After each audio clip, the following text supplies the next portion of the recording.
Welcome to this special episode of Adulting on the Spectrum. Today, I'm joined by two wonderful autistic self-advocates who are both very passionate about the subject of autism and employment.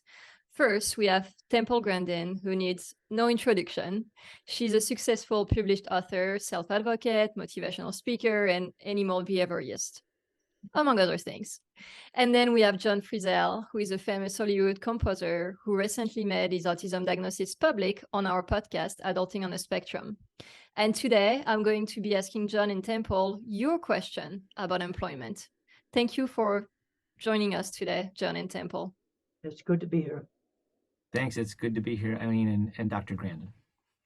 Let's dive right in then. The first question we got from one of our followers is, how can I help my adult son secure a job and not get taken advantage of in the workplace? Well, I would suggest a workplace where maybe you know the people there. That would help prevent that.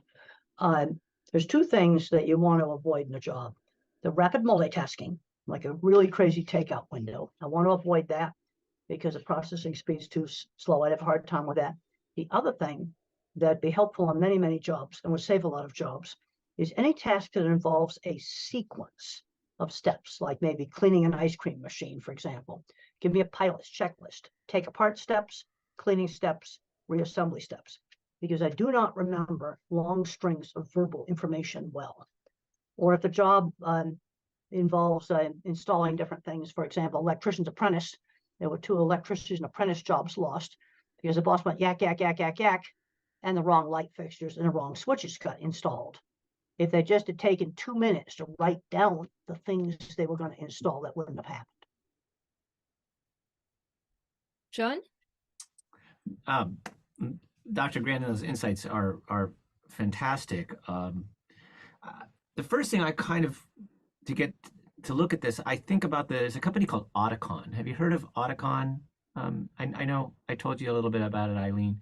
But if you look at their website,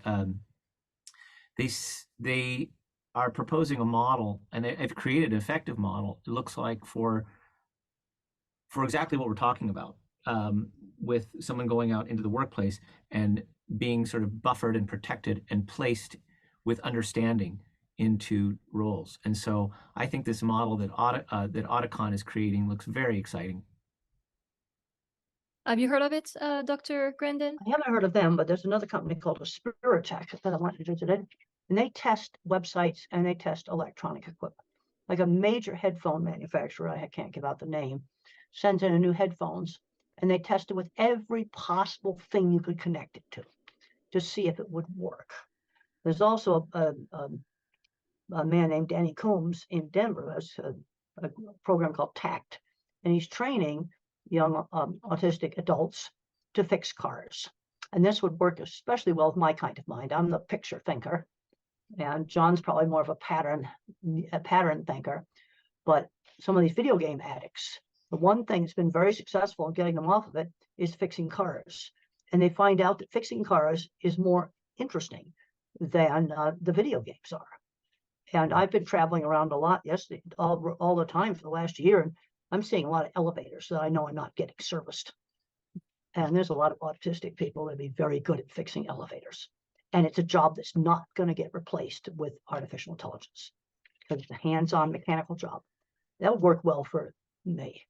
Oh, yeah. I wanted to throw in one more thing. Dr. Grandin, you were talking about how to take the steps and to write them down, correct? Yes, write the steps down. Right. I find in my work writing music for film that I get feedback from the people I'm working with. And what I do is I dissect it into very clear steps for myself. Yeah. I write it down literally, this, begin here, do this, fix this, and I take out all the extraneous language. Anything superfluous completely confuses me. And so I just get down to a really clear, effective step. Then I do the objective tasks. And then I'm free to do the creative tasks once I have a clear map of the objective tasks. And so by breaking these work things down, I can handle an enormous amount. I can take on huge amounts of music and turn it over quickly by dissecting the difference between objective and subjective and creative thinking. Well, I did something similar with cattle handling projects. I needed to find out the constraints, like the boundaries of the property, for example, the right of way from the railroad track, how many cattle it had to handle. I'd write these things down up front, so I knew exactly what the output of the project had to be. And I would do this during the project meeting, and I learned how to ask the right questions. You probably did the same thing. Yeah. They're critiquing the music, and you have to ask the right questions so you get clear guidance on what to do. Precisely. I must get in there. If I don't have a clear question, I come back and I say, does this mean this? And I get a lot of clarity on that. No, I want clear guidance. Vague stuff doesn't work. And then one of my very first jobs, I criticized some welding, and I said it looked like pigeon doo-doo. And the plant engineer pulled me into his office quietly and explained that I needed to apologize for that. And that if I didn't like the welding, I should have come to him because he was the employer of the welder. He very quietly told me what I should do instead of just chewing me out for it.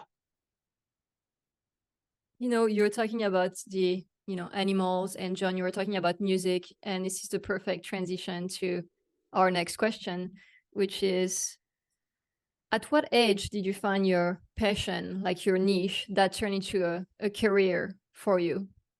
Well, for me, it was a teenager. I came from a non-agricultural background, and I originally thought I was going to be an experimental psychologist because I got fascinated with optical illusions. Then I went out to my aunt's ranch at age 15 and gotten interested in the cattle industry. You have to get exposed to things. And I think a lot of kids today are not exposed to enough different things to find out what their passion or what they're good at is. Too many kids today are growing up, never used a tool, never used a ruler. Kids that are good at math are not being moved ahead in math, or the music individuals aren't being moved ahead in music. Yeah, this is very true. This is happening for my son, who's on the spectrum, and he's like very like above grade level in math, but nobody's challenging him, so he's getting bored at school. And no, he needs to be challenged. Bored mathematicians make behavior problems. Got to challenge him. Let's take Katherine Johnson, the famous mathematician that worked for NASA. She was horribly discriminated against, but her math education was done right, and she was moved quickly ahead and was doing college math at a very young age. Lack of challenge creates behavioral problems. I definitely felt that in my life, and I think it relates to education. I need to have really be stretched and pushed, or I'm kind of a mess. Oh yeah. So for me, I probably was 4. But I didn't know it for a long time. I would just sit at the piano and tell stories with sound. And I would imagine, I didn't even have any training, but my father played music a lot. There was a lot of music in the house. And it wasn't until I was 15 and there was a record by my favorite jazz guitarist, Joe Pass. And when that needle hit the groove, I could see the rest of my life, and that was it. Well, it was exposure. And if you hadn't been exposed to music, you wouldn't have had the opportunity to get interested and then find out you were good at music. Yeah. John, a question. How did you get into writing music for Hollywood? Oh, okay. My dad's life wasn't going great, and so I couldn't finish college. And I got a job as an assistant engineer in a recording studio, and they did TV commercials there. And my job was basically to copy the documents that the jingle writers were going to use to do their work. And I just started making copies for myself and writing my own music. And then my boss, like maybe a few months in, said, "Hey, that's pretty good." And we sent it in, and I actually won it, and I got the job. And then a few years later, on a strange series of events, I got to work with the legendary Ryuichi Sakamoto after he had just won the Academy Award. But I was very good at handling synthesizers, and I could rewire anything, and I could patch in all this new technology and create it into a system that no one had ever really done it that way before. And that led me to work with legendary composer James Newton Howard, who I actually ran into today at breakfast, and he was my mentor to really become a film composer. And I think the reason, Temple, in your book, Thinking in Pictures, you say I had to sell my work, not my personality. That's right. That's exactly what I did. And I would show off my drawings to people. And when people saw my drawings, They thought my drawings were really good, and I can show you one of my drawings right now. Here are some of my drawings in Thinking in Pictures. I don't know if they're very clear. They're holding up to the camera. But what I did was to sell my work. And you started out in a music studio doing a low-level job. One of the things I did, I recognized backdoors.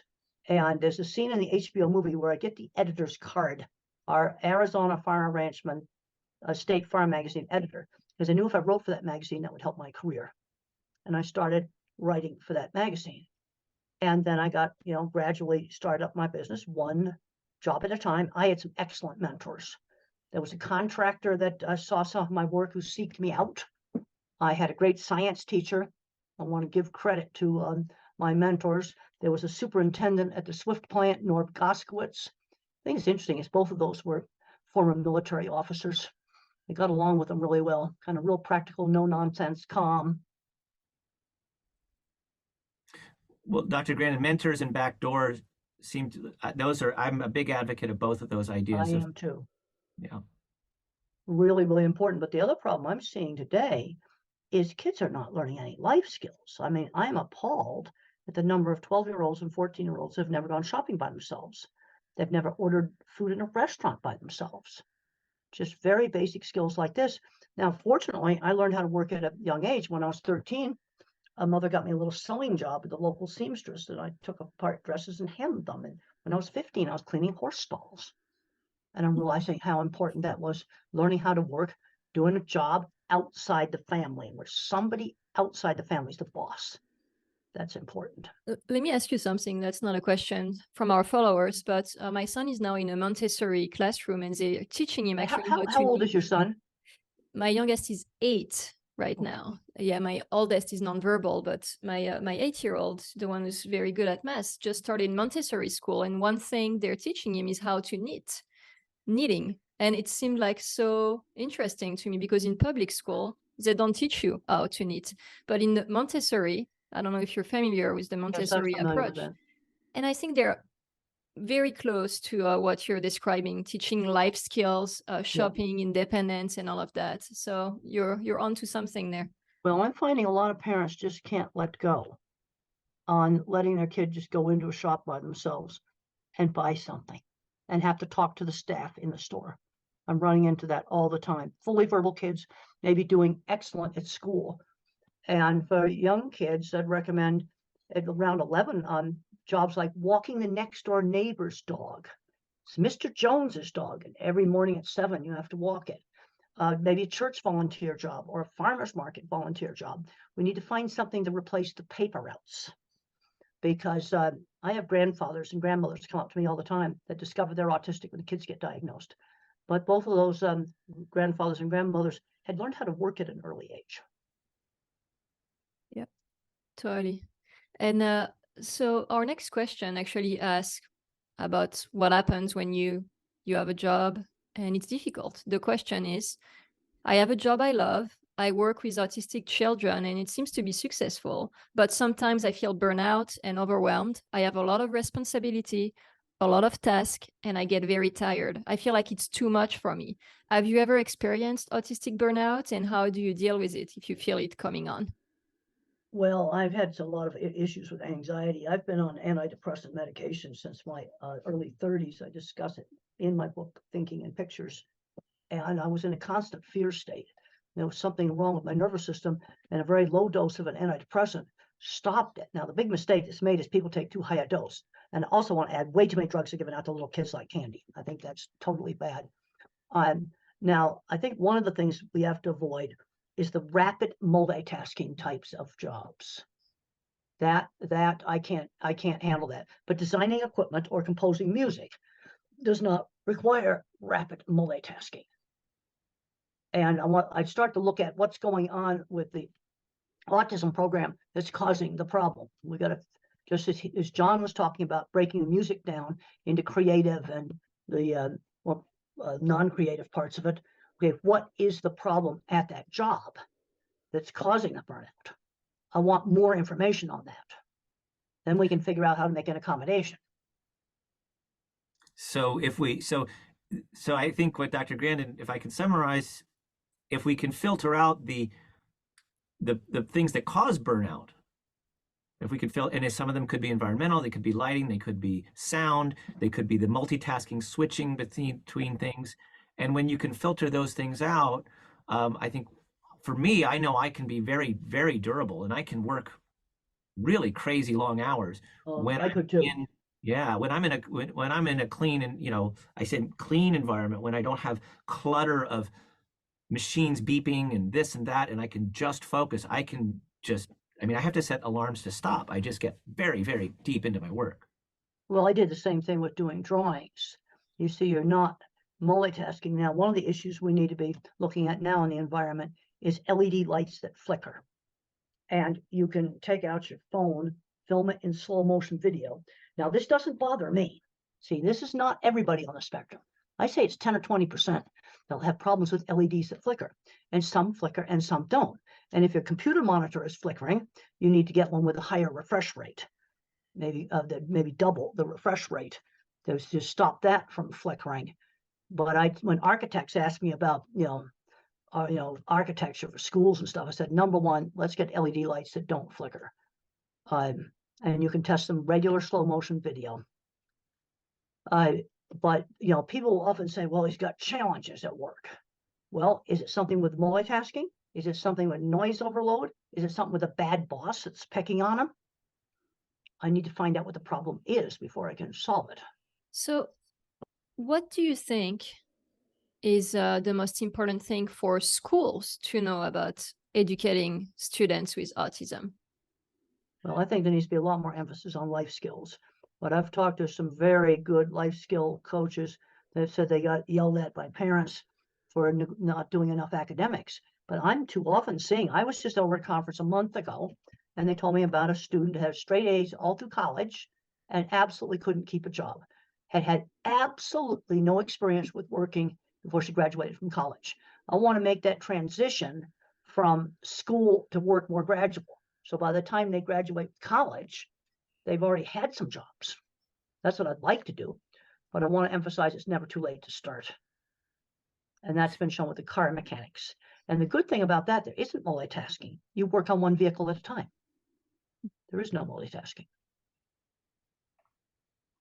What do you both think about autistic teachers? Do you think that, I would think that it would be a benefit for any decent sized school to have an autistic teacher on the faculty. I think that as an autistic student, what a great way to see an example, and what a great way to see where you can go. Yeah, I had some teachers, I'm pretty sure, with undiagnosed autistics. But if this was more open, if schools made a point of having autistic teachers, and it could be more open and more openly discussed. I do a lot of talks for businesses, and talk about my book, Visual Thinking. And I make it very plain to businesses that they need the skills, like that best mechanic, maybe autistic. I had autistic people build equipment for me. I can think of two of them right now. They're retiring now. I've typed their names into Google patents, and all kinds of patents come up. They own businesses. See, this is one of the things that makes me kind of want to pull my hair out as you go back and forth between the autism world and the industrial world. And the problem is, those mechanics that are autistic and undiagnosed, they're not getting replaced right now. It's a big problem. And I've been out to the tech companies, and there's rows of computers there, and the computer programmers, whole room full of them, just silent, glued to their screens. Been there, seen that. I think half of them are on the spectrum. I wanted to read a quote about this for schools from Simon Baron-Cohen's book, The Pattern Seekers. Simon Baron-Cohen says, "Our schools should be identifying children from the earliest age as hyper-systematizers, which will include some children who have been formally diagnosed as autistic, so we can provide an educational environment that plays to their strengths, presenting information in an if-and-then format, so they can shine rather than fail or to be turned off by education altogether." Well, I agree with that. And I get asked all the time, how can we tell what a child's strength is? Well, I had a little flute when I was a child. I could never figure out how to play it. If you'd been given that same flute, you would have played it just fine. But how would you know who has the musical talent if you don't expose them to the piano and the flute, other instruments? I had lots of things to make things. I had tools when I was growing up. I liked making things, but I'm seeing kids growing up today where they've never made a paper airplane, they've never used a ruler, and they're in college. I had a lucky experience in high school with my dean of faculty named Tom Yankus, who brought me into his office and said, he basically said, Frizzell, what am I going to do with you? Your grades are all over the map. Your behavior's all over the map.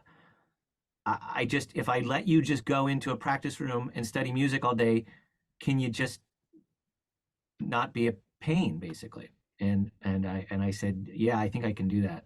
And I just basically spent my senior year practicing, and it ended up really working out. I went right from there to USC Music School. So it was a really wonderful little situation that just ended up with me being able to just laser focus on what was going to be my career. Well, and you were really good at that. Just the other day, I ran into a pilot that he had an autistic kid that was flunking out of high school, and they introduced him to engineering. He's working on construction now, testing concrete, because he finally got exposed to something that he was interested in.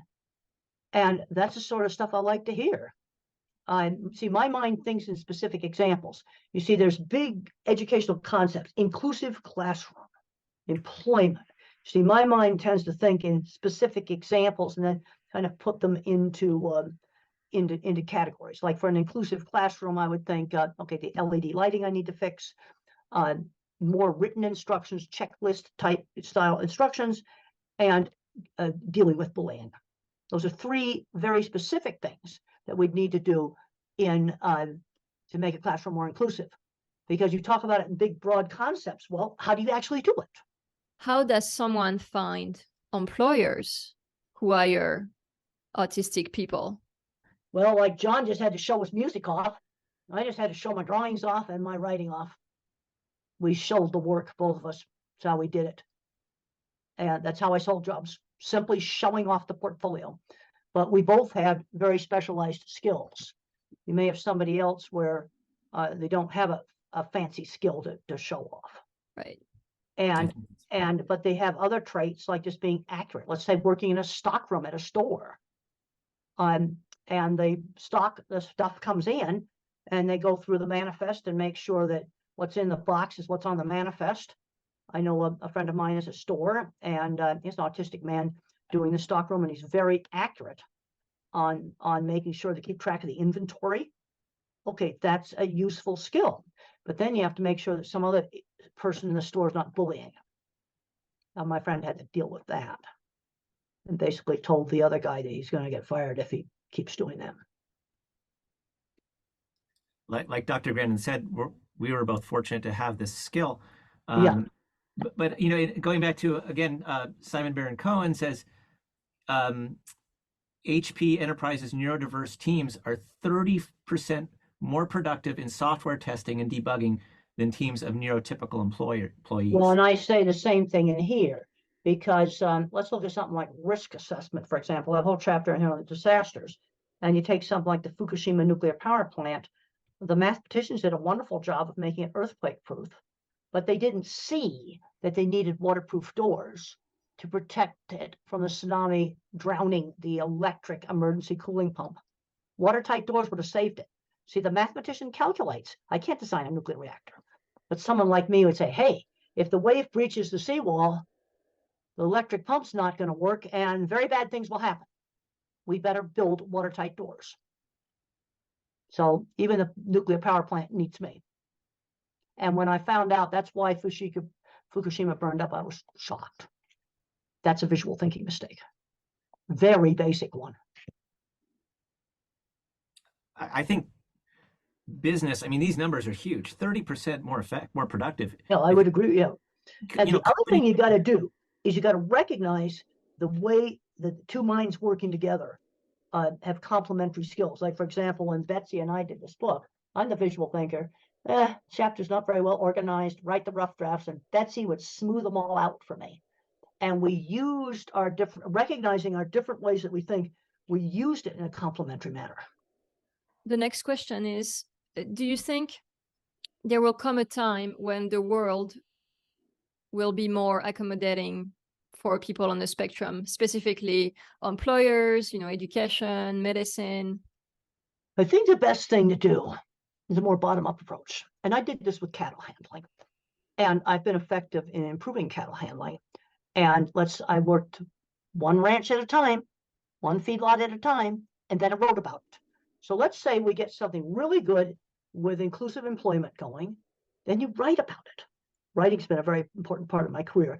And you write about how to do it, how to make it successful, one successful business at a time. And the other thing I have found is you need to have a champion. I did some consulting for a major brand name company that will not be named, where they had an excellent program, and their vice president level champion had a stroke, and the program went downhill because the champion had suddenly left. That was not good, and it was sudden, and he was incapacitated. And I designed better equipment, and I wrote about it. I trained people how to do it, and then I taught McDonald's how to inspect meatpacking plants, and then I wrote about it. I have 5 scientific papers just on the meatpacking plant program that I designed. You see, writing it and getting it onto the record so other people can read that and do it. And maybe, John, I want to see what you have to say about that. Well, that's absolutely wonderful and fascinating. I think what you said about taking these ideas and then expanding them. If I look at, I was reading about that company, the company Auticon, and the way they're placing people in tech. I have ideas about how that model could work in creative fields, because I happen to get through I happen to that's your field. Yeah, and I think these models, we start with these models, and then if they work in one area, we just take them and move them to another area and expand them. And so this is how we're going to get to where our question, which is, can we really change things? Yes, but we have to do it a model at a time, and we have to push on both sides. We have to get people to look at the personal interview. We have to get more education. We have to get people more aware, and then we have to replicate these models. Well, an interview for me, when I was doing my design business, was showing off the portfolio. That's how I sold Cargill. Sent them a drawing, this is before there was internet, plastic pages with pictures in it, a brochure, a couple of trade magazine articles, and a cover letter. A 30-second wow. Something that you could look at very quickly and go, yeah. And I ended up designing the front end of every Cargill beef plant in North America. And I think that's doing pretty good for somebody they thought was stupid, because I couldn't do higher math. I can do arithmetic just fine. In music, of course, you could have the same issue. You can show the portfolio off. But the other thing, I mean, my first really, really big break was the 4th Alien movie, and I had a neighbor who was an assistant to one of the executives on the film, and said, "Hey, why don't you give me your music?"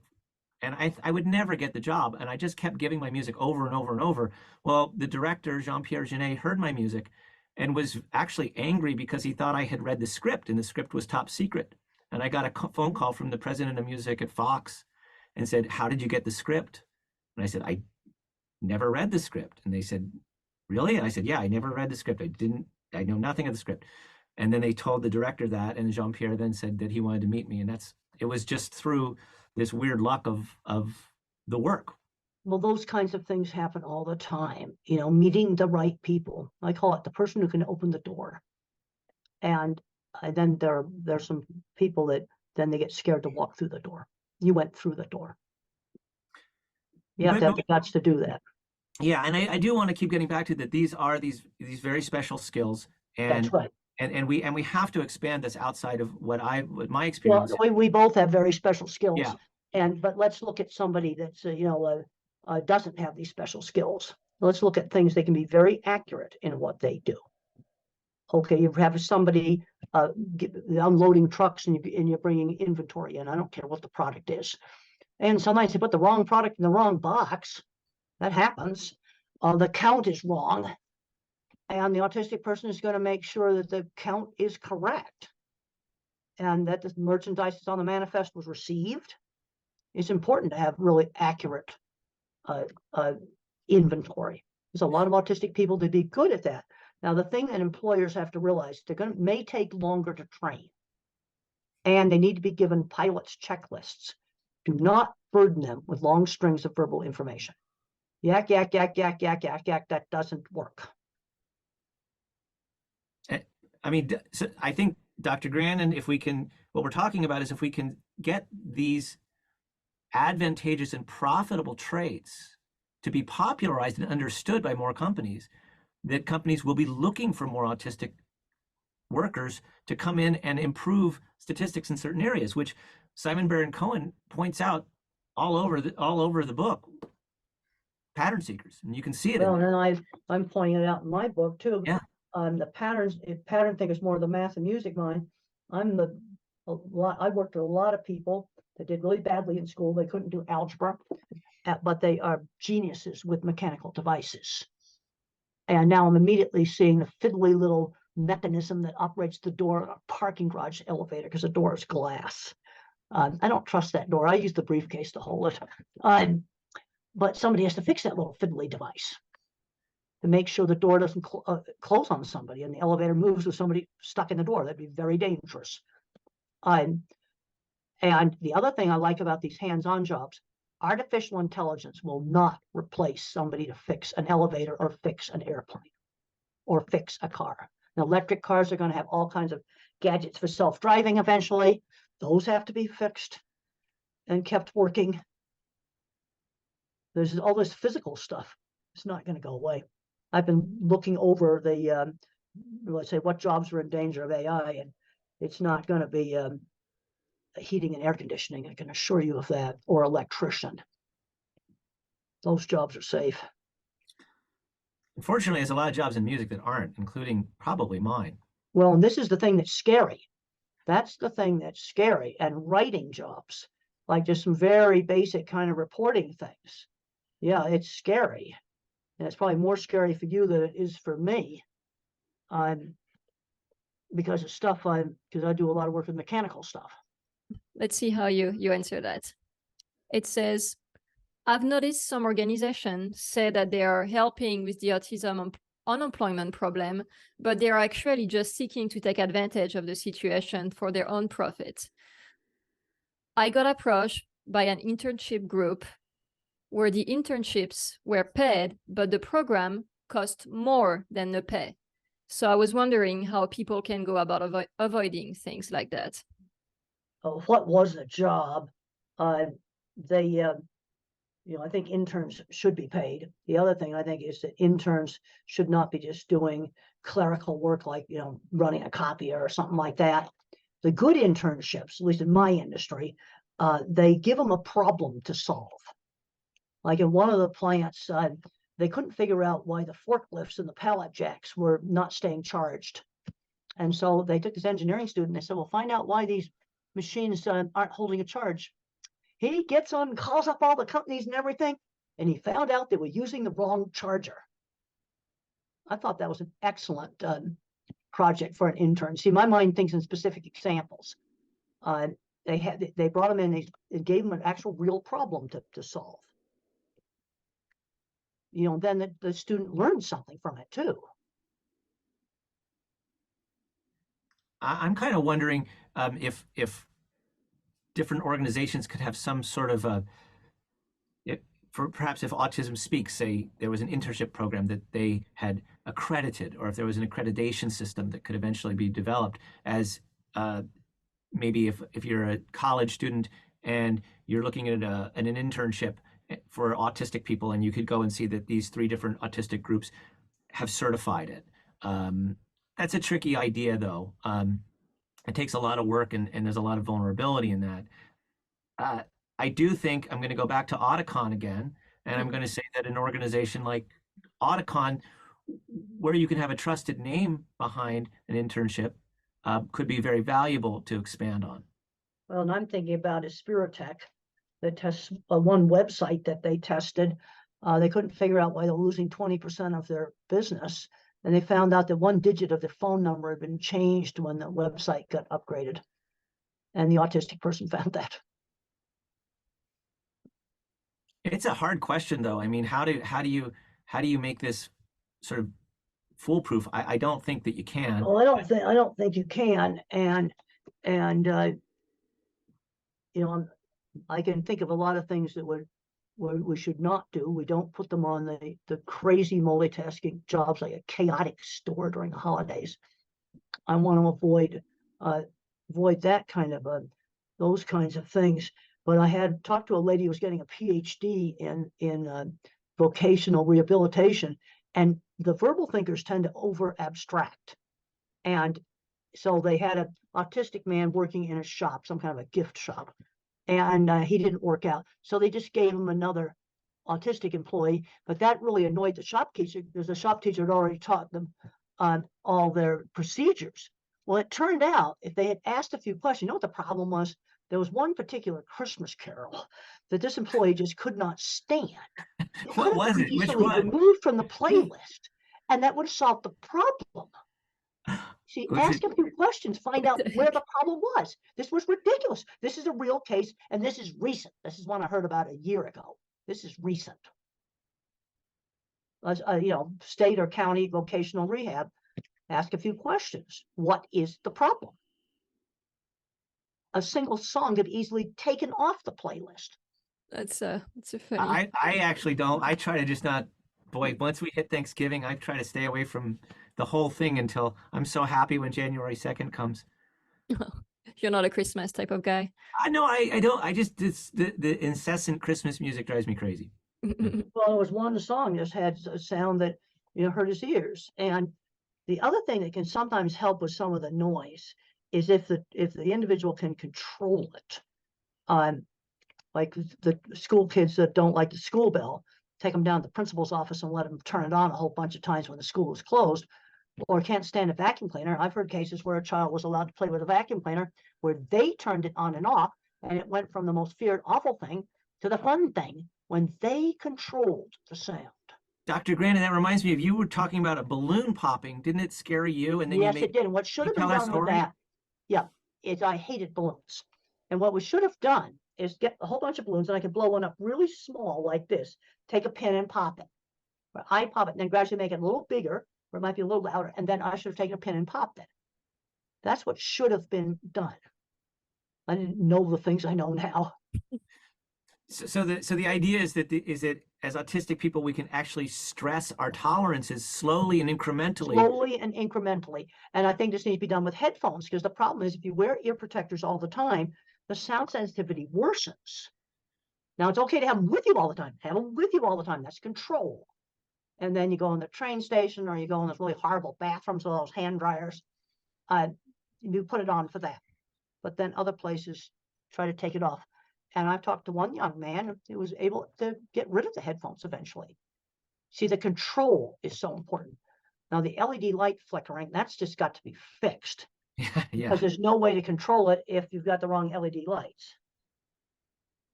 And then other people that are not autistic get migraines from that. So that's the number one architectural thing if you're building a school. I want check the LED lights and with slow motion video, make sure they don't flicker. Well, this is fascinating here, coming to the idea that, do you think that, Dr. Grandin, that if autistic people de-stress, in other words, avoid difficult situations too much, they can actually inhibit them from being functional in a job in jobs? Well, you need to learn to get some tolerance, but there's no way I can deal with rapid multitasking job. The other thing is I can't screen out background noise in noisy restaurants. So I'm functionally deaf in a noisy restaurant because my processor speed is slow. But okay, just the other day I was in the airport and the alarm went off and there was a red light flashing, and I don't like it, but I tolerate it. There's a point where the stuff just gets too overwhelming. Mm-hmm. With chaotic multitasking, I'm thinking about a Christmas wrapping station at one of our bookstores. Normally that bookstore would be a wonderful place for an autistic person to work, but not when it's chaotic at Christmas and you've got this crazy wrapping station and 3 people are wrapping books with Christmas paper as fast as they can wrap them, and it's really easy to mix them all up. And I looked at that and I go, you don't put them there. There's some of these really chaotic jobs I think need to be avoided. We have another question from Kelvin, who's an author. He writes comics. And the question is, my name is Kelvin Nye. I run my own business and I self-published a book about a superhero with autism. how do you guys engage with other people and try to have them take you seriously as an artist? I find that people who look at me tend to see me as, because I'm on the spectrum, I will be difficult to work with. And I'm trying to figure out what are the best steps to actually be taken seriously. I think, again, get the work out there. And I never disclosed to my cattle clients for, until the movie came out. They thought it was weird. Just get out there and sell the work. So, Sell Dr. the work Grandin, on its own merits. Dr. Grandin, you didn't disclose your autism until the movie? Yeah, basically. I didn't know that. No, I didn't. The movie, disclosed it for me. I would just say, like for an accommodation, I need to write down, okay, I did some advertising. Do I need to write down what you want advertised in this advertising? Let me just write it down. I'd ask for that done. So I had the clear guidance. That's something that I needed. Also, when I started out in the 70s in the cattle industry, being a woman was 10 times a bigger problem than autism ever was. And where I got most of my problems was with foreman level. Middle management is where almost all my problems were. So it was your work that made people take you seriously? That's right, my work. And then when I started writing for the magazine, I got a reputation that when I covered the Arizona cattle feeders meeting, I summarized those speeches accurately. And I got respect for that.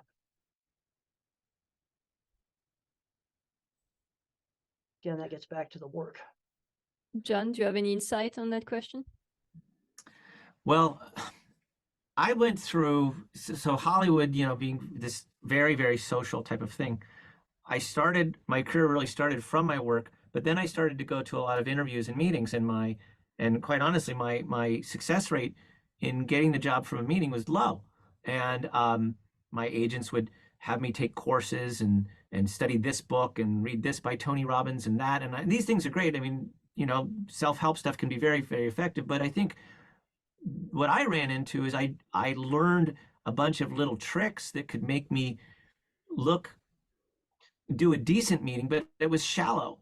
It was eventually shallow and just sort of like masking taken to an extreme level.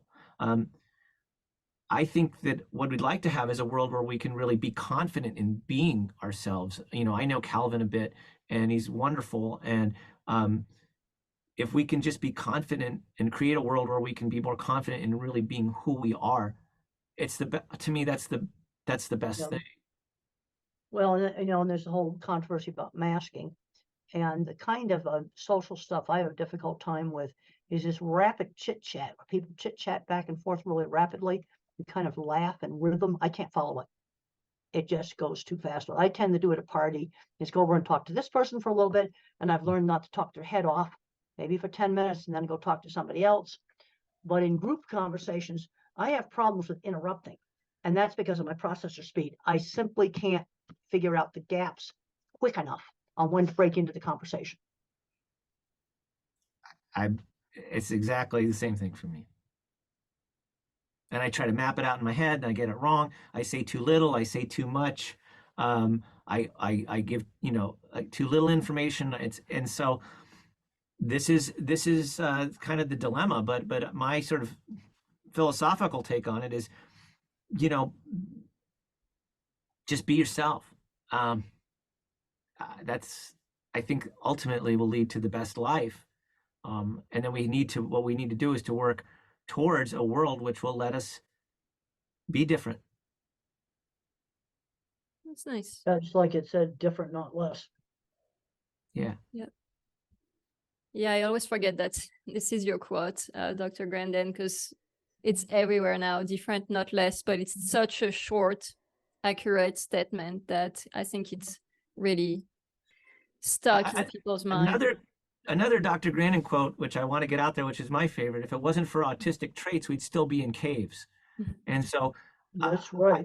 I do really believe that we need to be perhaps a little more adamant about our right to be the way we are, and that we have contributed as a group of people an enormous amount to the world.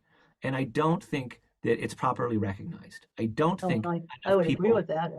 And in talks that I've given, I mean, Einstein was probably autistic. Steve Jobs was probably autistic. Elon Musk was autistic. Well, he should have stuck with engineering. I really admire his rockets and his cars, but Twitter is too social. Should have stuck with the rockets and the cars. I really admire his engineering. Oh, I love his engineering. He should have stayed with the engineering. And I've been read the new book about him by Walter Isaacson, and he had like 3 successful companies. He just couldn't just be satisfied with that. Now his engineering is absolutely fantastic, but Twitter, he should have left it alone. And also in saying that I think that we need that autistic people need to be stronger and more adamant about our contribution to the world.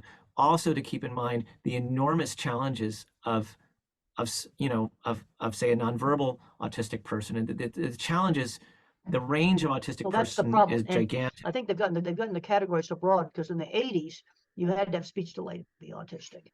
Then they went and took the Asperger's where there's no speech delay, merged everything all together, and then there are some nonverbal. So I'm a big proponent of teaching them how to type.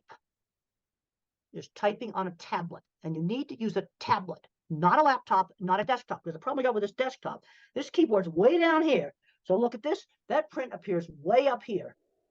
They cannot make the attention shift.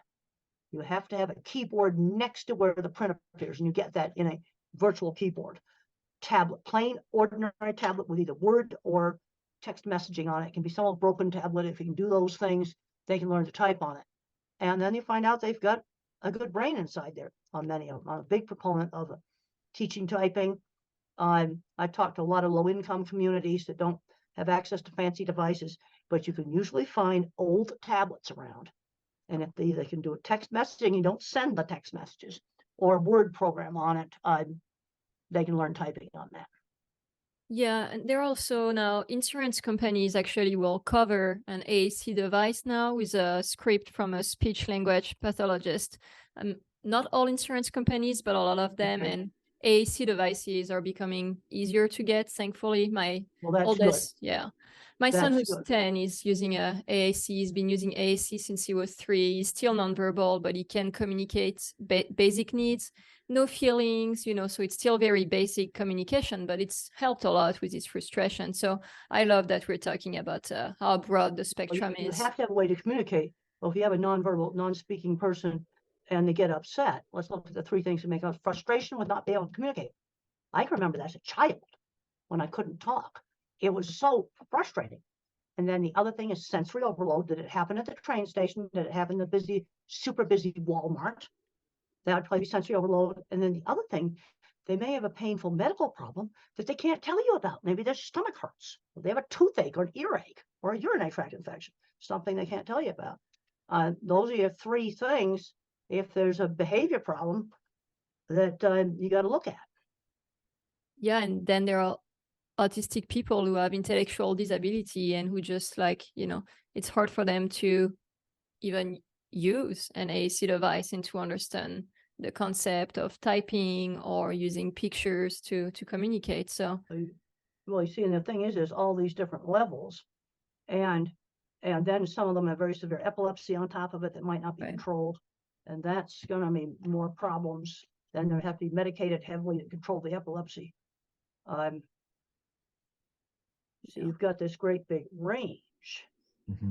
Totally. But the thing is, even some of the nonverbals, they know the difference between real work and fake work. And if you give them busy work, it's going to make them mad. They need something that they know is a useful, real job. Okay, like mopping a floor is useful work. Stocking shelves is useful work. Taking pegs and sticking them in and out of holes is busy work that's just going to make them mad because they know it's busy work. It's not real work. They know the difference. So our next question is actually from the SVP of Sunny. The question is, because there are so many different aspects of being on the spectrum, and because people on the spectrum might sometimes be concerned about sharing their diagnosis with employers, are there pointers on how a prospective employer can read the room, to ask the right questions, and to provide accommodations to create a healthy work environment for. Well, let's talk about the specific accommodations. The most common ones: LED lights that flicker, bullet point pilot's checklist type, written instructions, avoiding long strings of verbal instructions. Also, you have to make sure that coworkers are not bullying. Also, some of these people will need sensory breaks. They'll need some time where they can just go off and chill, walk around outside or something. So that's 4 things there. Everyone's talking about accommodations way too vaguely. And these, I've been doing these talks for a long time, and things I've just discussed are the accommodations that come up the most often, especially the written instructions. You don't say to someone on the autism spectrum, you're not a team player. That's too vague. You might say, you called Jim a stupid idiot at a project meeting. That's not acceptable. You need to apologize for that. You tell them what they should do. The other thing, hygiene. There are some places you're going to have to conform some. I dress eccentric, but there's a scene in the movie where the deodorant got slammed down and said, you stink, use it. You have to clean it up. You cannot be a rude, filthy, dirty slob. You just cannot be. That's one thing you do have to do to conform. What do you think, John? Well, I'm going to talk about the interview process. It's a great question from the Sony Music team here from Sony. And this is again from Simon Baron-Cohen's book, Pattern Seekers. It says, but many autistic people wouldn't get a chance to demonstrate what they could do if they had to go through the standard job interview, which inadvertently discriminates against autistic people. The result is that many autistic people who experience high levels of social anxiety. So why ask them to go through a standard job interview, which might just be setting them up to fail? So I think that the job interview needs to be re-examined and redefined and recreated. One of the things I've read about is taking an autistic applicant into a room and giving them a complex puzzle to solve and watching and talking through it and see how the puzzle solving goes, rather than if I go to a loud restaurant to meet on a film to talk about a project, I'm so distracted by the sound, I can't really hear anything. And if I don't have a clear subject of what we're talking about, I don't really get to show what I'm good at. If I were to walk into a room with a director and they said, hey, look at this scene, what's wrong with the music? I'm ready to go. But you have to give me a problem and you can't put me in a distracting environment to do it. So I think this vague notion of meeting people, of going into a room and having this interview, which is really a social conformity test, needs to be put under the spotlight, re-examined, and I think it's helpful. I would agree with that. And when I've gone out to eat, I said, let's go to some place that's quiet so I can hear, because I simply cannot hear with the background noise. I've never have been able to. Yeah, I mean, there's studies that show that an autistic listener, if you put in, if you take headphones and have one set of words coming in the left ear and one in the right, that it almost becomes impossible to understand anything.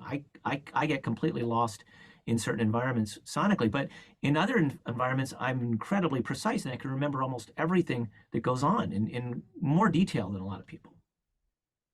So I think the interview process needs to be really re-examined. Well, I would agree with that.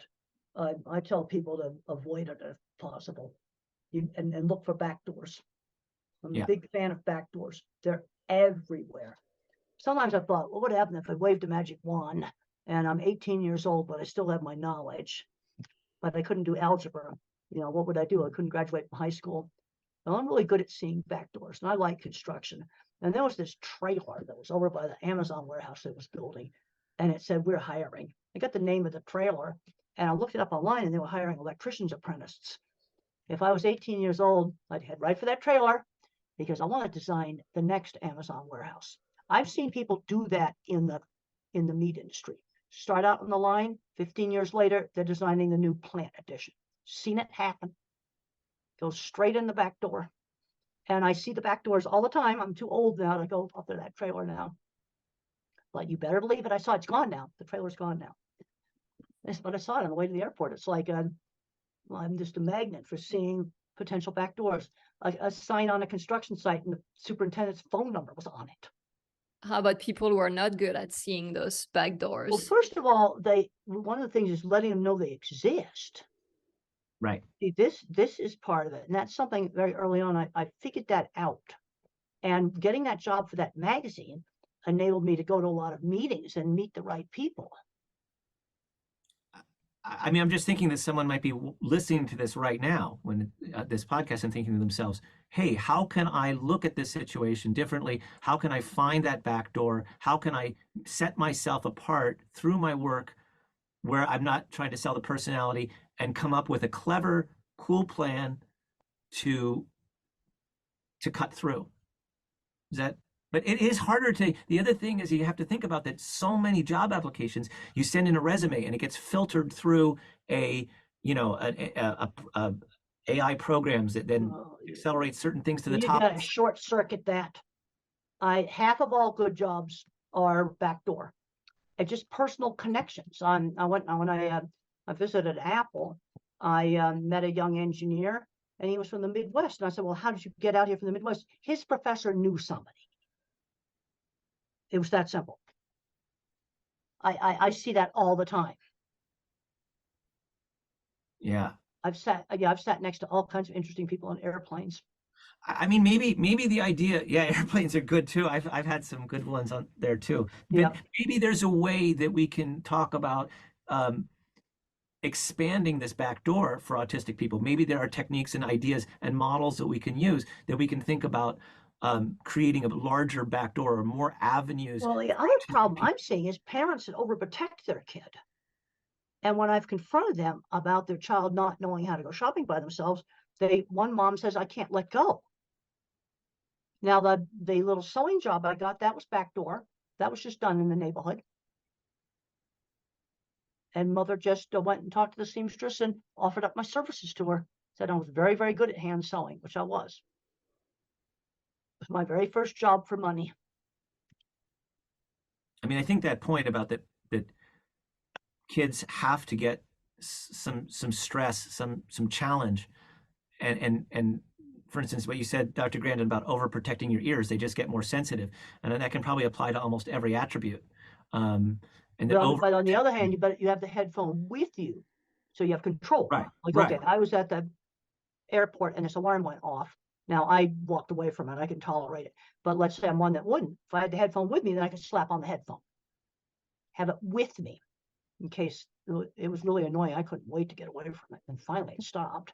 But you have it with you, help to give you control. But when everything's just quiet, you don't wear it. Right. And if you think about that analogy of that's one aspect, but if too many aspects are then protected and become oversensitized, this can be a problem for getting into the job market, I think. Well, it is a problem, and I've heard some stories where I've talked to parents where their child wore a headphone so much that quiet dinner conversation in the quiet home got to be overwhelming. You don't want that to happen. I have to, for me, you know, the clanking dishes, I wear my earplugs so much, but I probably will think about this now a little bit more, about pushing myself a little more, Dr. Grandin, because I do probably overprotect. Well, you always have them with you. You see, Yeah, that's the control. That's the control, having them with you. You see, right when here. the child 2 pairs. you have them with you. They can be in your pocket. You have them with Yeah. you. And when the child controlled the vacuum cleaner went from being a horrible, noisy thing to the fun thing to play with. How can job candidates who are on the spectrum signal to hiring manager that they are on the spectrum? More importantly, how can hiring managers ask the right questions to make sure they're successfully understanding those candidates and what they could bring to the organization? Well, again, that's very vague. Now, I have to use construction and animal examples, so that's my industry. But let's say I'm running a construction site, steel and concrete work. Well, what can the person do? Can he weld? He can weld. They're hiring. Okay, here's a welder. You can do it. Nice speed, you're hired. You know, that's the way the construction manager is going to look at it. Now, the things they will not tolerate at work is throwing tools. Any kind of violence, that's not tolerated in a construction site. You will be instantly fired for that. Cannot throw things. but as long as you don't do that, and the real filthy, dirty slob thing, let's get that cleaned up. And there's lots of things you can use now that you have so many choices. But even on a construction site, that would not be tolerated. They want the dirt to be from the concrete, not from BO. I think, we're honing in on the question about whether to disclose autism in a job application or not. And this is a really difficult question. Well, it's difficult. And I think if I've heard some sad stories where there was some really bad discrimination. So if a job's going well, I wouldn't disclose. I would say to somebody, I need a pilot's checklist, just like a pilot does, to write down what you want me to do. Okay, maybe that's a form of disclosure, but what do you that's do a very, very common accommodation that's needed. How about in the application process, though? And this is what I don't have an answer on this, and this is very challenging, is in the application process. Should someone disclose or not? Well, I think it depends upon the kind of the attitudes of the company. See, this is the problem. There's been some very bad discrimination, really bad. I've gotten emails about this, where someone was in a job and then they disclosed and they ended up getting fired for some made-up reason. So, I mean, I worked with so many engineers that I know were on the spectrum. One of them punched a plant manager in the nose. He was fired for that. NASA will not tolerate that. Guy threw a briefcase down a hall at NASA and he was fired. I'm left-handed, and I can go back in history and I can find, go back a few centuries, and that's something that I wouldn't be able to disclose. I mean, I gotta say, I hope that in my lifetime I get to see where disclosing autism is as safe and secure as saying you're left-handed. In other words, I think it's and I think that's absolutely wonderful. And it's kind of like what I'm doing right now. The movie disclosed me, basically. Everybody knows about that. It is a problem. Now, of course, you get other people where the autism's much more obvious than either you or me. Then you have to disclose. The last question from BMI is, should you or should you not disclose your autism diagnosis when interviewed for a job? At the Denver airport, United Airlines has people with different developmental disabilities helping passengers with the check-in kiosks. These are people where the skill level's lower than either you or me. Yeah, and they obviously are disclosed. And that's actually worked out quite well. Okay, that's a specific example and it's a real job. I mean, you have somebody that's new, they don't know how to work the kiosks. Okay, see, that's something positive that United Airlines did at the Denver airport. And I have met with them. I had a picture with them. I've seen them helping other passengers. And these are people where they're not at our level, the high professional level, but they do a good job of showing somebody how to use a kiosk to check in or to check their bags, or help put the tags on the bags, do those sort of things. Okay, now that's a positive thing, a specific example. In answering this, I should first disclose I am a BMI affiliated composer, so just to make sure. But the answer I have to this question, I'm a university professor, so should someone disclose or not? It depends on the person, it depends on the situation. But again, I'm going to go back to what I would like to see is a world where it was just commonplace, where the rewards were seen, that the companies are aware of the value of autistic employees, and know that there may be a few things that make it more productive and more conducive to an autistic person working. But I want to see a world where I can say unequivocally yes. I can't say that now. Well, and I thinking specific examples is a book by the head of Walgreens, and they changed the computers in their warehouses, so you didn't have to use the warehouse computer. And their clients, so they had they had autism and other intellectual disabilities, and those people did a better job in the warehouse than the regular people did. And then I had dinner with one of their top managers, and I said, well, if you had 5 warehouses, did all 5 of those managers buy in? is there was about 20% of the warehouse managers where they had problems with them buying in. And in that situation, I'd have to get rid of that warehouse manager. I found similar things with cattle handling. You've got to get top management's going to decide they're going to handle cattle right, and they're not going to beat them up and do things right. But the Walgreens and what United Airlines is doing, those are positive things. Coffee shops run by people, again, this is at a lower level than either one, you or me. And those have been very successful. One of the biggest barriers to that is transportation, because most of them don't drive.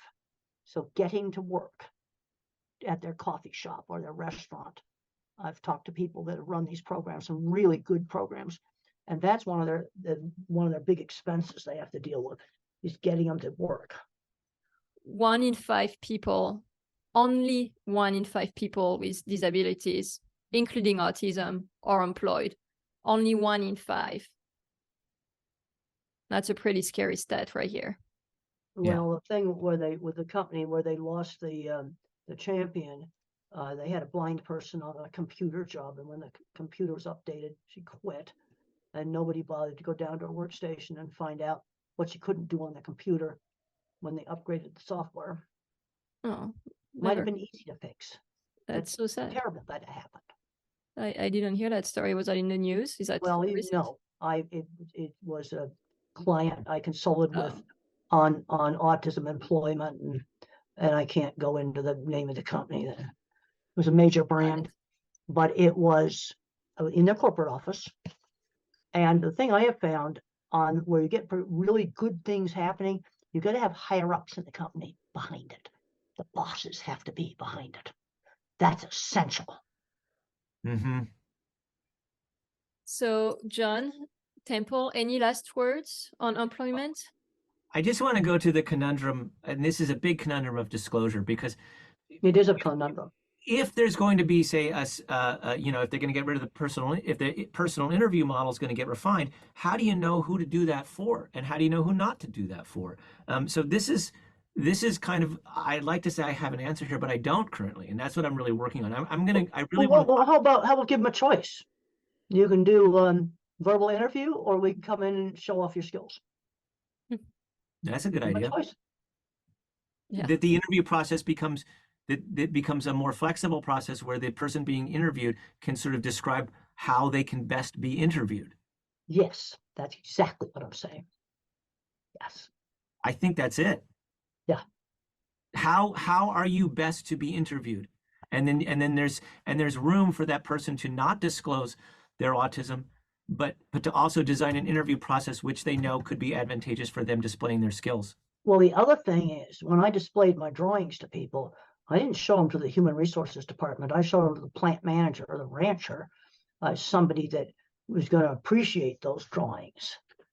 Now, what they've been doing in some of the tech companies is bringing them in and giving them some programming tasks and stuff, and kind of seeing what they can do. That's already being done in some of the tech companies. I like this idea type of jobs. I like this idea that we just hit on of the model of the designing your own interview process. I like this idea. I like it too. It just makes sense because it fits neurotypical people and autistic people, because people have a choice. And I think that's pretty awesome. I mean, if people take anything out of this interview we just did, I think that's a good takeaway. Well, good. I think this has been really wonderful. And John, I've really enjoyed talking to you. It's an honor and a pleasure to speak with both of you, Dr. Grandin.